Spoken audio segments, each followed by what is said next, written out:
ಸಖತ್ ಖಾರ ಬಣ್ಣ ಮತ್ತು ರುಚಿ ಆಚಿ ಚಿಲ್ಲಿ ಪೌಡರ್. ಸಂಕ್ರಾಂತಿ ಸೂರ್ಯ ತನ್ನ ಪಥ ಬದಲಾಯಿಸುವಂತಹ ದಿನ. ಈ ದಿನವನ್ನು ಎಲ್ಲೆಡೆ ಅತಿ ಸಂಭ್ರಮ ಸಡಗರದಿಂದ ಆಚರಿಸಲಾಗುತ್ತೆ. ರಾಜ್ಯದ ವಿವಿಧೆಡೆಯೂ ಅಷ್ಟೇ ಸಂಕ್ರಾಂತಿಯನ್ನು ಸಂಭ್ರಮದಿಂದ ಆಚರಿಸಲಾಗ್ತಾ ಇದ್ದು ಅದರ ಒಂದು ಝಲಕ್ ಇಲ್ಲಿದೆ ನೋಡಿ.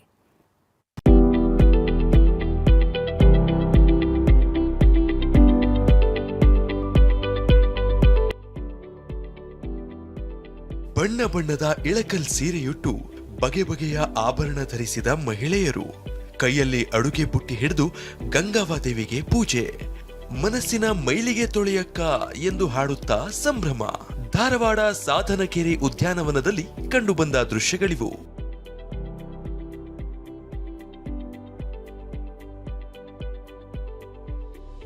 ಧಾರವಾಡದ ಜಾನಪದ ಸಂಶೋಧನಾ ಕೇಂದ್ರದ ಸದಸ್ಯರು ತಮ್ಮ ಮನೆಗಳಿಂದ ಸಜ್ಜಿ ರೊಟ್ಟಿ, ರಾಗಿ ರೊಟ್ಟಿ, ಎಳ್ಳು ಹಚ್ಚಿದ ರೊಟ್ಟಿ, ಮಾದಲಿ, ಎಣ್ಣೆಕಾಯಿ ಪಲ್ಲೆ, ಕೆಂಪು ಚಟ್ನಿ, ಶೇಂಗಾ ಹೋಳಿಗೆ ಹೀಗೆ ಬಗೆ ಬಗೆ ಭಕ್ಷ್ಯಗಳನ್ನು ತಂದು ಗಂಗಾ ಮಾತೆಗೆ ಭಕ್ತಿ ಸಮರ್ಪಿಸಿದ್ರು.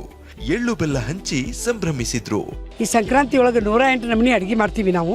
ಆ ಅಡುಗೆಗಳನ್ನೆಲ್ಲ ಕಟ್ಕೊಂಡು ಹೊಳಿ ದಂಡಿಗೆ ಹೋಗಿ ಹೊಳಿ ಗಂಗವ್ವನ ಪೂಜೆ ಮಾಡಿ ಊಟ ಮಾಡಿ ಎಲ್ಲರೂ ಸೇರಿ ಎಳ್ಳು ಬೆಲ್ಲ ಹಂಚಿ ನೀವು ಎಳ್ಳು ಬೆಲ್ಲದಂಗೆ ಇರೋಣ ಅನ್ನುವ ಒಂದು ಸಂದೇಶವನ್ನು ಸಾರುವುದರ ಮೂಲಕ ನಾಡಿನ ಎಲ್ಲ ಜನರಿಗೂ ನಾವು ಸಂಕ್ರಾಂತಿಯ ಶುಭಾಶಯಗಳನ್ನು ಹೇಳ್ತೇವೆ.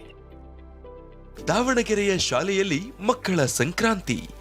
ದಾವಣಗೆರೆಯ ಮಯೂರ ಗ್ಲೋಬಲ್ ಸ್ಕೂಲ್ನಲ್ಲಿ ಸಂಕ್ರಾಂತಿ ಸಂಭ್ರಮ ಕಳೆಗಟ್ಟಿತ್ತು.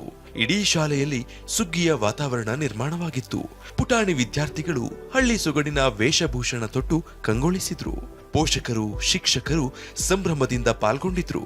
ಮಕ್ಕಳ ಅಡುಗೆ ತಯಾರಿ, ಹಳ್ಳಿ ಸೊಗಡಿನ ಕೆಲಸ ಕಾರ್ಯಗಳು ಗಮನ ಸೆಳೀತು. ಪ್ರತಿದಿನ ಯೂನಿಫಾರ್ಮ್ ಹಾಕ್ಕೊಂಡು ಅದೇ ಕ್ಲಾಸಸ್, ಅದೇ ಫ್ರೆಂಡ್ಸ್ ಅದೆಲ್ಲ ತುಂಬ ಬೋರ್ ಆಗಿತ್ತು. ಬಟ್ ಇವತ್ತು ಸಂಕ್ರಾಂತಿ ಹಬ್ಬನ ಆಚರಣೆ ಮಾಡ್ತಿರೋಕ್ಕೋಸ್ಕರ ತುಂಬ ಖುಷಿ ಆಗ್ತಿದೆ. ಈ ಥರ ನಾ ಇಲ್ಲಿ ತನಕ ಯಾವ್ಯಾವ ಸ್ಕೂಲಲ್ಲಿ ಹೋಗಿದ್ದೀನಿ ಆ ಸ್ಕೂಲಲ್ಲೆಲ್ಲ ನೋಡಿಲ್ಲ. ಬಟ್ ಈ ಸ್ಕೂಲಲ್ಲಿ ನಾವು ಇಷ್ಟೆಲ್ಲ ಮಾಡ್ತಿರೋದು ತುಂಬ ಖುಷಿ ಆಗ್ತಿದೆ. ಉಡುಪಿಯಲ್ಲಿ ಸಂಭ್ರಮದಿಂದ ಜರುಗಿದ ರಥೋತ್ಸವ. ಉಡುಪಿಯಲ್ಲೂ ಮಕರ ಸಂಕ್ರಾಂತಿ ಸಡಗರ ಆವರಿಸಿದೆ. ವಿಶೇಷ ಅಂದ್ರೆ ಸಂಕ್ರಾಂತಿ ಎಂದೇ ಆಚಾರ್ಯ ಮಧ್ವರು ಕೃಷ್ಣನನ್ನ ಪ್ರತಿಷ್ಠಾಪಿಸಿದ್ರಂತೆ. ಈ ಹಿನ್ನೆಲೆ ನಿನ್ನೆ ರಥೋತ್ಸವ ಜರುಗಿತು.